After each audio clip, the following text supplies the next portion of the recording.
এটা ধারকত্ব চ্যাপ্টারের 3rd class. এখানে আজকে আমরা শিখব ধারক কি জিনিস। আমরা ধারকত্ব কি শিখেছি? ধারকত্ব হলো একটা মেজারমেন্ট অফ ক্যাপাসিটি, মানে কি বলবো, চার্জ ধরে রাখার ক্ষমতা। সেই ব্যাপারটা যে একটা মেজার করা হয় যে কোয়ান্টিটি দিয়ে, তাকে বলা হয় ধারকত্ব। সেটা কেমন করে এসেছিল আমরা দেখেছিলাম, যে কোনো বস্তুকে যদি আমি চার্জ দিই তাহলে তার পোটেনশিয়াল বাড়ে বা বিভব বাড়ে, এবং এই সমানুপাতিক সম্পর্ক থেকে আমরা এই ধারকত্বের ধারণাটা এনেছিলাম। এবং ধারকত্ব দেখেছিলাম যে কোনো পরিবাহীরই কিন্তু কিছু না কিছু ধারকত্ব থাকে, মানে সে কিছু না কিছু চার্জ ধরে রাখতে পারে। তবে এই ধারকত্ব বা চার্জ ধরে রাখার ক্ষমতা কৃত্রিমভাবেও কিন্তু বাড়ানো যায়। এবার কৃত্রিমভাবে কিভাবে বাড়ানো যায় আমি বলেছিলাম। নাম্বার 1, যে পরিবাহীটা নিয়েছি সেই পরিবাহীটার ক্ষেত্রফল বড় করে। নাম্বার 2, ওই পরিবাহীটার আশেপাশে অন্য একটা পরিবাহী এনে। নাম্বার 3, পরিবাহীটার আশেপাশে বায়ু মাধ্যমের বদলে কোনো একটা পরবৈদ্যুতিক মাধ্যমে এনে। এইভাবে বাড়ানো যায়। তো এই প্রসেসগুলোকে ফলো করে যখন আমরা একটা বিশেষ ধরনের পরিবাহী তৈরি করি, যেই পরিবাহীটার ধারকত্ব তুলনামূলকভাবে অনেক বেশি, তখন সেই ধারকত্ব বালা পরিবাহীটাকে আমরা নাম দিই ধারক। ধারক অ্যাকচুয়ালি প্রত্যেকটা পরিবাহী এক একটা ধারক, তবে স্পেশালি ধারক তাকেই বলা হয় যেটা একটা আর্টিফিশিয়ালি তৈরি একটা পরিবাহী, যেখানে চার্জ ধরে রাখার ক্ষমতা অনেক বেশি। এটা কেমন করে তৈরি করা হয়? অনেক সিস্টেমের আছে। আমি সব থেকে নর্মালটা যেটা দেখাচ্ছি সেটা হলো সমান্তরাল পাত ধারক। হ্যাঁ, এখনই পড়াবো ব্যাপারটা। মানে বলতে চাইছি, মনে করলাম একটা পরিবাহী আছে এরকম, ঠিক আছে? এই পরিবাহীটা নর্মাল ধারকত্ব C সাপোজ হলো। এইবার এই পরিবাহীটাকে সাপোজ একটা চার্জ দেওয়া হলো পজিটিভ। ওকে, এই পজিটিভ চার্জ যখন দেওয়া হয়, আমরা জানি পরিবাহীর মধ্যে যদি পজিটিভ চার্জ দিই বা যে কোনো চার্জ দিই, সেই চার্জটা সেই পরিবাহীর পৃষ্ঠে জমা হয়। এটা আমরা জানি। একটা নতুন জিনিস তোমাদের জানিয়ে দিচ্ছি, মাথার মধ্যে খেয়াল রাখবে। সেটা হলো একটা ফাঁপা পরিবাহীর পৃষ্ঠ দু রকমের, একটা বাহ্যিক পৃষ্ঠ, একটা ভেতরের পৃষ্ঠ। তোমরা হয়তো পড়ে থাকবে যে কোনো ফাঁপা পরিবাহীতে যদি তুমি আধান দাও, সেই আধানটা সাধারণত ওই পরিবাহীর বাইরের পৃষ্ঠে জমা হয়। এর একটা তার জালের এটা পরীক্ষাও করেছিল হয়তো, যে একটা টুপির মতো একটা পরিবাহী নিলাম, সেই পরিবাহীতে যখন আমি আধান দিলাম, সেই আধানটা দেখলাম পরিবাহীটার পৃষ্ঠে জমা আছে, বাইরের পৃষ্ঠে। যখন টুপিটাকে উল্টে দিলাম, তখন দেখলাম অটোমেটিক পরিবাহীটা বাইরের পৃষ্ঠ থেকে ভেতরের পৃষ্ঠে চলে গেল। তার মানে ভেতরে যায়নি, মানে যেহেতু উল্টে দিলাম তো ভেতরের সারফেসটাতে চলে এলো, যেটা এখন বাইরে। তার মানে চার্জ সবসময় পরিবাহীর বাইরেই জমা হবে, এটা আমরা শিখেছিলাম। কিন্তু সেখানে একটা ছোট্ট কথা বলতে ভুলে গেছিলাম বা জানোনি, সেটা হলো এরকম কোনো ব্যাপার নেই যে পরিবাহীর বাইরের পৃষ্ঠে আধান জমা হবে। অ্যাকচুয়াল যেটা ধারণা হলো সেটা হলো আধান একটা ফাঁপা পরিবাহীর সেই পৃষ্ঠেই জমা হবে যেই পৃষ্ঠের আশেপাশে কোনো একটা ভূমি সংলগ্ন পরিবাহী থাকবে। কথাটা মনে থাকে জানো? হ্যাঁ, আবার কথাটা বললাম কি, কোনো একটা পরিবাহীর সেই মানে ফাঁপা পরিবাহীকে যদি আমি আহিত করি, তাহলে আধানটা সেই পৃষ্ঠেই জমা হয় যে পৃষ্ঠটা এমন দিকে থাকবে যে পৃষ্ঠের দিকে কোনো না কোনো বস্তু গ্রাউন্ডেড থাকবে বা ভূ সংলগ্ন থাকবে। এবার একটা বৃত্তীয় যদি পরিবাহী নিই, তাহলে এর বাইরের পৃষ্ঠে কিন্তু আধান জমা হয়, কারণ এর বাইরের পৃষ্ঠে মানে কি, গোটা ওয়ার্ল্ড আছে বাইরে, গোটা ওয়ার্ল্ডে কত কিছু মানে ভূমি সংলগ্ন আছে, অর্থাৎ বাইরে থাকবে। কিন্তু এই গোলকটার ভেতরে তো কোনো কিছু ভূমি সংলগ্ন নেই। তার মানে কিন্তু এই গোলকটার ভেতরে কোনো রকম আধান, ভেতরের পৃষ্ঠে কিন্তু কোনো রকম আধান থাকবে না। তার কারণ কি? কারণ এর ভেতরের দিকে কোনো রকম কোনো ভূ সংলগ্ন পরিবাহী বা কিছু নেই। মনে রাখবেন, এটা কেন বললাম একটু পরেই কাজে লাগবে, খুব ভালো মতো খেয়াল রাখবে কথাটা। তাই আপাতত এখানে যদি আমি প্লাস আধান দিই, তাহলে এই আধানটা দুপাশেই জমবে, বিকজ এই দুপাশে কিছু না কিছু ভূ সংলগ্ন থাকবেই, আছে, জমলো। এইবার এর বিভব বাড়লো, এর ধারকত্ব রয়েছে, হলো বিভব বাড়লো। বিভব বাড়লে কিন্তু ধারকত্ব কমে, বিভবের সাথে ধারকত্ব সম্পর্ক না, কিন্তু আধান বাড়লে বিভব বাড়ে, কিন্তু বিভব বাড়লে আবার ধারকত্ব কমে। Because Q is proportional to V, that is Q is equal to CV, that is C is equal to Q by V। এখানে কিন্তু C এর সাথে V এর সম্পর্ক ইনভার্সলি, দ্যাটস মিন V কমলে C বাড়ে। যাই হোক, আপাতত এখানে আধান দেওয়া হলো, বিভব বাড়লো, অ্যাজ ওয়েল অ্যাজ ওর ক্যাপাসিটি আপাতত কনস্ট্যান্ট যা ছিল তাই। কিন্তু আমি যদি এই পরিবাহীটার সামনে যদি আরেকটা কোনো পরিবাহী রেখে দিই যেটার সাথে কিন্তু এটার কোনো টাচ নেই, যদি টাচ না থাকে তাহলে সামনের পরিবাহীতে কি হয়? আবিষ্ট আধান হয়, মানে ডাইরেক্ট আধান নয়, আবিষ্ট আধান। আবিষ্ট আধান আমরা প্রথম চ্যাপ্টারে পড়েছি। আবিষ্ট আধান বলতে বোঝায় কোনো একটা আহিত বস্তু, মানে কাছাকাছি কোনো একটা বস্তু থাকলে সেই বস্তুটাও আবিষ্ট হয়। কেমন করে আবিষ্ট হয়? সেই বস্তুটার নিকটবর্তী প্রান্তে বিপরীত আধান আবিষ্ট হয় আর দূরবর্তী প্রান্তে সম আধান আবিষ্ট হয়। এবার এটা যদি প্লাস আধানযুক্ত পরিবাহী হয় তাহলে এর নিকটবর্তী মানে এই পাশটাতে আবিষ্ট হবে মাইনাস আধান, বোঝা গেল? এবং অপর পৃষ্ঠে আবিষ্ট হবে প্লাস আধান। এইবার মাইনাস আধানটা দেখো, এই প্লাস আধানটার অনেক নিকটবর্তী, ফলে এই মাইনাস আধানগুলো কি করে? এর বিভবটা অনেকটা কমিয়ে দেয়, বা আধান অনেকটা এখান থেকে বিভবটা কমিয়ে দেয়, কারণ মাইনাস প্লাসটা অনেকটা মানে প্রশমিত করে দেয়, ফলে অনেকটা বিভব কমে যায়। বিভব যেহেতু কমে যাচ্ছে, ফলে এই পরিবাহীটার কিন্তু ধারকত্ব আবার বেড়ে গেল। বুঝতে পারলেন? আরো ধারকত্ব কি করে বাড়াবো? আমি করলাম কি, এই পরিবাহীটার এই পৃষ্ঠটাকে গ্রাউন্ড করে দিলাম। ওকে, এই পৃষ্ঠ যদি গ্রাউন্ড করি তাহলে এই পৃষ্ঠের সমস্ত চার্জ চলে গেল গ্রাউন্ডে, তাহলে থাকলো বেঁচে কি? খালি মাইনাসটা। তার মানে আগের মাইনাস গুলো যতটা পাওয়ার ছিল, এখনকার মাইনাস কিন্তু আরো বেশি পাওয়ারফুল হয়ে গেল, কারণ এর পাশের যে প্লাস গুলো সেগুলো এখন নেই। ফলে আগেই মাইনাস গুলো এই প্লাসের যতটা বিভব কমাতে পারছিল, এখন কিন্তু আরো বেশি পরিমাণে বিভব কমিয়ে দিবে, ফলে ধারকত্বটা আরো বেশি পরিমাণে এই মানে এটা বেড়ে যাবে। এবার এইটা যদি বাড়িয়ে দাও আরো বাড়বে। তো ফাইনালি সবকিছু করে তারপরে এইখানে যদি এটা বায়ু মাধ্যমের বদলে কোনো পরাবৈদ্যুতিক মাধ্যম ঢুকিয়ে দাও, আলটিমেট দুটো পরিবাহী নিলাম, দুটো পরিবাহীর মধ্যে একটা গ্রাউন্ডেড করলাম, একটাকে আধান দিলাম, মাঝখানে একটা দাঁড়িয়ে কি বলে পরাবৈদ্যুতিক দিলাম, এবং মোটামুটি একটা পৃষ্ঠটাল বড়, একদম চওড়া পৃষ্ঠটাল বলা একটা দুটো পরিবাহী নিলাম, নিয়ে যে পুরো সিস্টেমটা তৈরি করলাম, এই সিস্টেমটাকে বলা হয় ধারক। মনে থাকবে, ধারক। কারণ এই নর্মাল পরিবাহীর থেকে কিন্তু এই যে পুরো সিস্টেমটার ধারকত্ব অনেক বেশি। এবার প্রশ্ন হলো ধারকের চার্জ কত? আমি যদি এখানে প্লাস কিউ চার্জ দিয়ে থাকি তাহলে এখানে আবিষ্ট হচ্ছে মাইনাস কিউ চার্জ। তাহলে ধারকটার মোট চার্জ যদি বলি তাহলে কত হবে? Plus Q minus Q, that is equal to 0। কিন্তু ধারকের মোট চার্জ কি সেটা নয়। অর্থাৎ ধারকের চার্জ বলতে কিন্তু ধারকটার পুরো সিস্টেমটার মোট চার্জ বোঝায় না, অনলি এইটার চার্জ বোঝায়, দ্যাট ইজ প্লাস কিউ। ধারকটার চার্জ কত? Plus Q. খেয়ালটাকে জান হয়ে গেল। এই আমরা ধারক বললাম।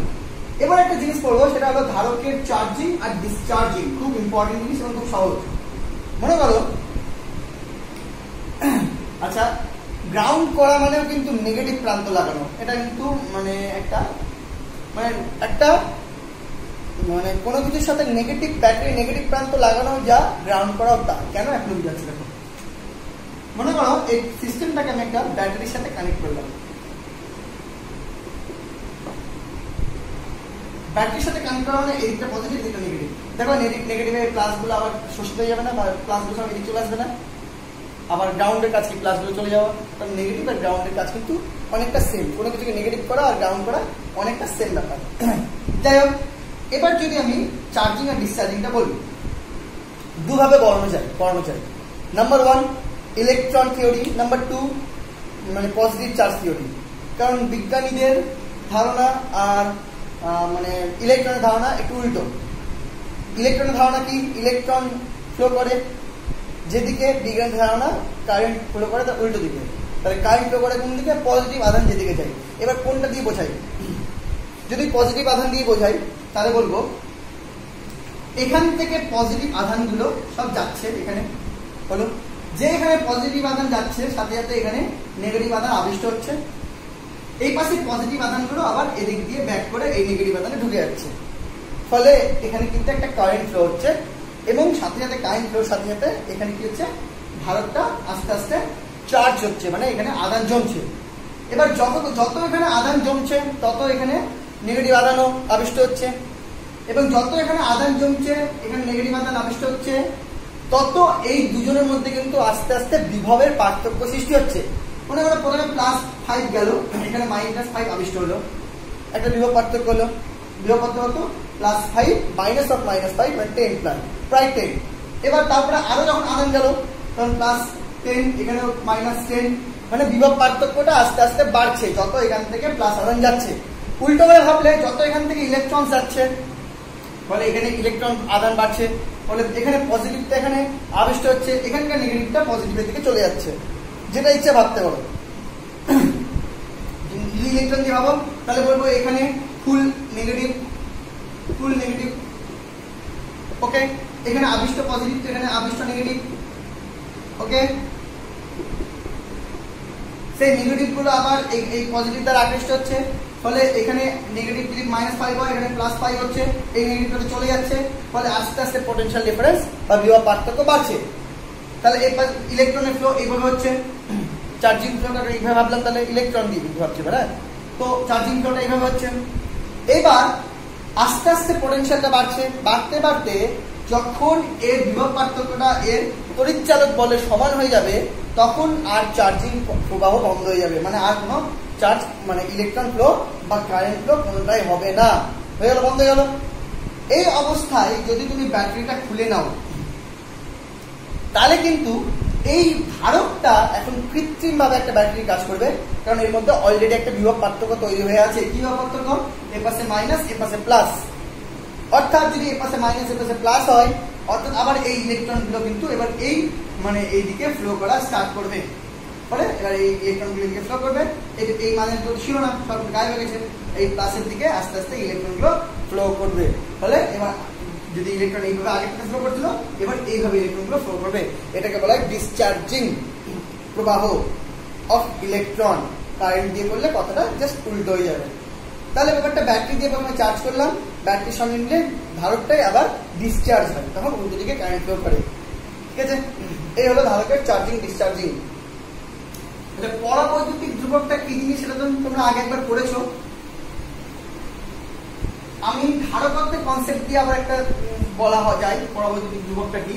সেটা হলো পরাবৈদ্যুতিক ধ্রুবক একটা কোনো পরিবাহী ধারকত্ব যত গুণ বাড়িয়ে দেয়, বা একটা পরিবাহী ধারকত্ব নর্মাল বাইতে যা ছিল অন্য কোনো জিনিস আসার ফলে যত গুণ বেড়ে যায় সেই গুণটাই হলো তার পরাবৈদ্যুতিক, মানে ওই যে জিনিসটা আছে যে মাধ্যমটা আছে সেই মাধ্যমে পরাবৈদ্যুতিক ধ্রুবক। কে ইকুয়াল টু বায়ু মাধ্যমে ধারকত্ব কোন পরিবাহী বাই ওই মাধ্যমে ধারকত্ব ওই পরিবাহীটা কথা বলবে, ওই মাধ্যমে ধারকত্ব বাই বায়ু মাধ্যমে ধারকত্ব। তাহলে ওই মাধ্যমে ধারকত্ব কত হয়? এই পরাবৈদ্যুতিক ধ্রুবক গুণ বায়ু মাধ্যমের ধারকত্ব। মনে রাখবে এটা হলো তোমার পরাবৈদ্যুতিক ধ্রুবকের কনসেপ্ট। এটা বিভিন্ন কাঁচ, জল, প্যারাফিন প্রত্যেকের আলাদা আলাদা হয়। হলো এই বললাম আমরা ধারকত্ব সম্বন্ধে মোটামুটি আমরা জানলাম। কার ধারকত্ব? ধারকের ধারকত্ব। এবার ধারক যে আমরা বানালাম কৃত্রিম ভাবে সেটা 3 রকমের বানানো যায়। তার মধ্যে 2 রকম তোমাদের সিলেবাসে আছে, 1 রকম নেই। একটা হলো সমান্তরাল পাত, যেটা একটু আগে দেখালাম সেটাই। 2 নম্বর হলো গোলীয় পাত, আর 3 নম্বর হলো সিলিন্ড্রিক্যাল পাত। সিলিন্ড্রিক্যাল মানে কি জানো? মানে হলো চোঙ আকৃতির পাত। সমান্তরাল পাত মানে কি? এই একটা পাত, এই একটা পাত হলো, তার মধ্যে এটা গ্রাউন্ডেড, ওকে, বা এটা না হলে এটা গ্রাউন্ডেড, যেকোনো একটা গ্রাউন্ডেড। গোলীয় পাত মানে এই একটা পাত, এই একটা পাত, যেকোনো একটা গ্রাউন্ডেড হলো। কি বলে সিলিন্ড্রিক্যাল বা চৌঙ্গীয় পাত মানে এই একটা পাত, আবার এই একটা পাত, তার মধ্যে একটা গ্রাউন্ডেড। যাই হোক 3টা আছে, 3টার মধ্যে 2টো তোমাদের আপাতত সিলেবাসে আছে, 3 নম্বরটা কলেজে গিয়ে পড়বেন। কারণ ইন্টারেস্ট থাকলে জানাবে, আমি তাহলে করে দেবো। তাহলে আমরা শুরু করছি সমান্তরাল পাত ধারকত্ব নিয়ে। সমান্তরাল পাত ধারকত্ব মানে ধারক সরি, এটা একটা সমান্তরাল পাত ধারক নিলাম, এটা গ্রাউন্ডেড। ওকে, এখানে সাপোজ প্লাস চার্জ দিলাম প্লাস কিউ সাপোজ, তাহলে এখানে পুরো চার্জটা আছে, এখানে আবিষ্ট হলো মাইনাস কিউ। ওকে, আর প্লাস পার্টটা কি হলো গ্রাউন্ডে চলে গেছে। ওকে, এবার যদি এখানে মাইনাস এখানে প্লাস আবিষ্ট হয় তাহলে এর মাঝখানে কি তৈরি হবে, একটা ইলেকট্রিক ফিল্ড বা তড়িৎ ক্ষেত্র। সেটা কেমন তড়িৎ ক্ষেত্র, অবশ্যই সুষম, প্লাস টু মাইনাস। অবশ্যই এই জায়গাটা একটু অসম হবে, যেটা আউটসাইড, সেটাকে আমরা একটু নেগলেক্ট করলাম। এবার এখানে যদি তড়িৎ ক্ষেত্র ই হয়, আমরা যদি বলি এখানে তড়িৎ ক্ষেত্র ই, তাহলে এই দুটো পরিবাহীর মাঝখানের বিভবটা আমাকে বের করতে হবে। কারণ ধারকত্ব মানে হলো C equal to Q by V. যদি আমরা ভিটা বের করতে পারি সিস্টেমটা, তাহলে কিন্তু আমরা ধারকত্ব বের করতে পারবো। কারণ কিউ তো অলরেডি জানি, প্লাস কিউ দিয়েছি আমি, নো প্রবলেম। সো ভিটা আমাদের ইন্টারেস্ট। আর ভি মানে আমরা জানি ই ইন্টু ডি। ভি মানে কি আমরা E into D, electric field into distance. এবার ভিটা দ্বারা আমাদেরকে তার মানে এবার ইটা বের করতে হবে।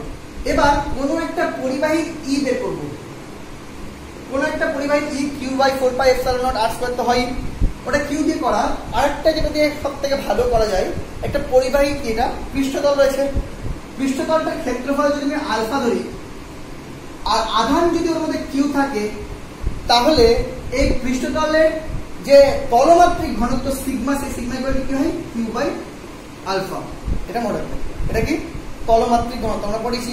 এই সিগমা দিয়ে যদি আমি তোমার ইলেকট্রিক ফিল্ডকে প্রকাশ করতে চাই, সেটাও কিন্তু আমরা কুলম্বের উপপাদ্যে পড়েছিলাম। কি পড়েছিলাম, যে যে কোনো একটা পরিবাহী যদি পৃষ্ঠতল মানে তলমাত্রিক ঘনত্ব আমরা জানি, তাহলে তার ইলেকট্রিক ফিল্ড বের করতে পারি। সেই ইলেকট্রিক ফিল্ড কত হয়, ইলেকট্রিক ফিল্ড হয় 4 pi by K into sigma in CGS আর 1 by epsilon of sigma in SI. আশা করি মনে আছে, না মনে থাকলে ইলেকট্রিক ফিল্ডের ক্লাসে দেখে নিও। ইলেকট্রিক ফিল্ডের সাপোজ বোধহয় দ্বিতীয় ক্লাসে পেয়ে যাবে এটা। তাহলে এটা হয় ইলেকট্রিক ফিল্ড। এই ইলেকট্রিক ফিল্ডটা নেওয়ার সুবিধা কি, কেন Q by 4 pi epsilon naught R স্কয়ারটা নিলাম না?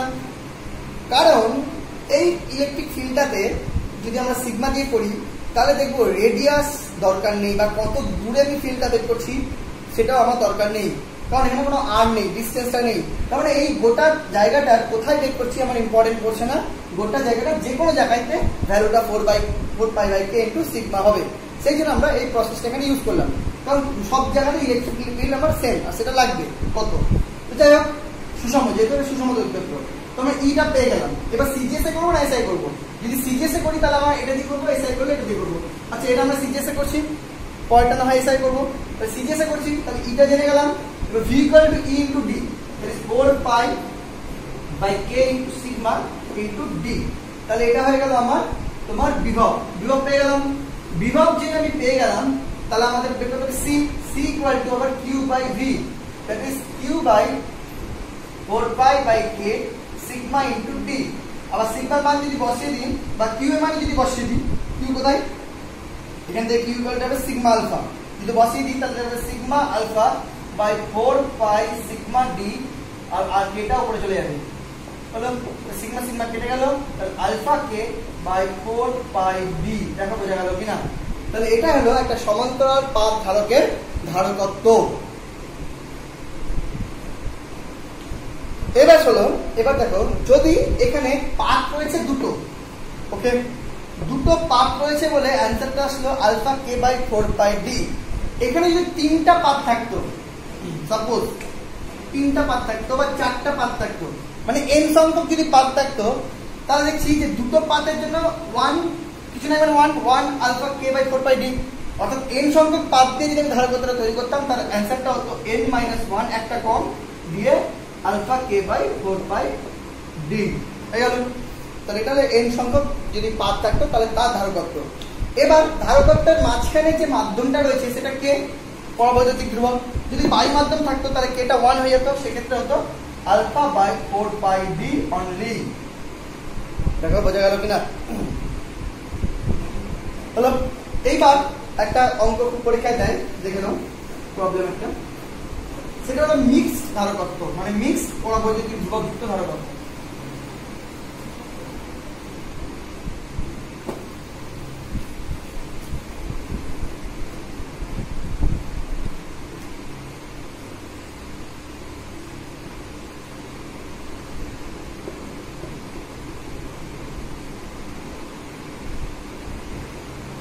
দেখো বন্ধু, মানে এটা ধারকত্ব, মনে করো সাপোজ এখানে প্লাস আধানটা দিয়েছি, এখানে মাইনাস আধানটা আবিষ্ট হচ্ছে। এটা কিন্তু প্লেট না, এটা হলো সেপারেশন করেছি, যে এখানে জল আছে তো এখানে তেল আছে, সেপারেশন দিয়েছি খালি এটুকুটা। এটা হলো ডি বেদের ধারকত্ব, মানে ধারকটার যে বেদটা, মানে মাঝখানে বেদটা ডি, মনে করলাম ডি বেদ যুক্ত জায়গাতে কে2 ধারকত্ব রয়েছে, বাকি অংশটাতে কে1 ধারকত্ব রয়েছে। ওকে, তো আমার যদি এখানে বের করতে হয় তো আমাকে আলাদা আলাদা করে এখন বের করতে হবে পোটেনশিয়াল V1 আর V2। যদি আমি V1 বের করি তাহলে আমি দেখি কি হয়। যদি এখানে আমি ই তো সব জায়গায় সেম হবে, যদি এখানে V1টা বের করি তাহলে V1 ইকুয়াল টু হবে E1 ইন্টু ডি, ডি কেন সরি E1 মানে এখানকার, আর এই জায়গাটা এটা কত, এটা যদি টি হয়, এটা যদি ডি হয় তাহলে এটা ডি মাইনাস টি। দেখো বোঝা গেল কিনা। আর যদি V2 বের করি তাহলে V2 ইকুয়াল টু হবে E2 ইন্টু কত টি খালি। এবার E1 কত, E1 হলো 4 pi by K1, sorry E1 কত, K1 sigma d minus t, আর E2 হলো 4 pi by K2 sigma into t. বোঝা গেল, বোঝা গেল তো। তাহলে মোট ধারক বিভব কত, V ইকুয়াল টু হলো 4 pi by K1 sigma, K1 টা যদি কমন, মানে 4 পাই সিগমা যদি কমন নেই তাহলে D minus T by K1 plus T by K2। দেখো বোঝা গেল কিনা, এটা V বেরিয়ে গেল। যদি V বেরিয়ে যায় তাহলে বিভবটা আমার ধারকত্ব কি হবে, C equal to Q by V। So Q equal to আবার সিগমা আলফা, আর এটা দেখি সিগমা ইকুয়াল টু আলফা, আর V এর মানটা হলো 4 pi sigma D minus T by K1 plus T by K2। দেখো বোঝা গেল কিনা, তাহলে সিগমা সিগমা কেটে যাবে। So alpha by 4 pi D minus T by K1 plus T by K2। এটা কি শিখলাম আমরা, যে যদি দুটো আলাদা আলাদা পরাবৈদ্যুতিক থাকে। এবার সাপোজ একটা পরাবৈদ্যুতিক আছে আর একটা পরাবৈদ্যুতিকই না, মানে মনে করো এটা শূন্য মাধ্যম করে দিলাম বা বাই মাধ্যম করে দিলাম, মানে 1 করে দিলাম, তো সেক্ষেত্রেও যেহেতু আলাদা আলাদা, তো একটা K1 এর জায়গায় 1 ইউজ করতে হবে, K2 টাকে খেলতে হবে। তাহলে এই একইভাবে এরকম ভাবে আসতে হবে, শুধু K1 এর জায়গায় হয়ে যাবে 1 আর K2 টা থেকে যাবে। তার অ্যানসারটা হয়ে যাবে alpha by 4 pi D minus T plus T by K2। দেখো বোঝা গেল কিনা। এই হলো তোমার মিক্স পরাবৈদ্যুতিক যুক্ত যদি কোনো তোমার ধারক হয় তার ধারকত্ব সিজিএস পদ্ধতিতে, এসআই পদ্ধতিতে একই, সব জায়গায় ইউজ হবে 1/ε0 ইনটু সিগমা। 4 পাই এর জায়গায় ইউজ হবে খালি 1/ε0। দেখে নিয়ে করে নেবে, না পারলে বলবে, তাহলে আমি সেটাও করে দেবো। হয়ে গেল, তাহলে আমরা সমান্তরাল পাত ধারকের ধারকত্ব শিখলাম।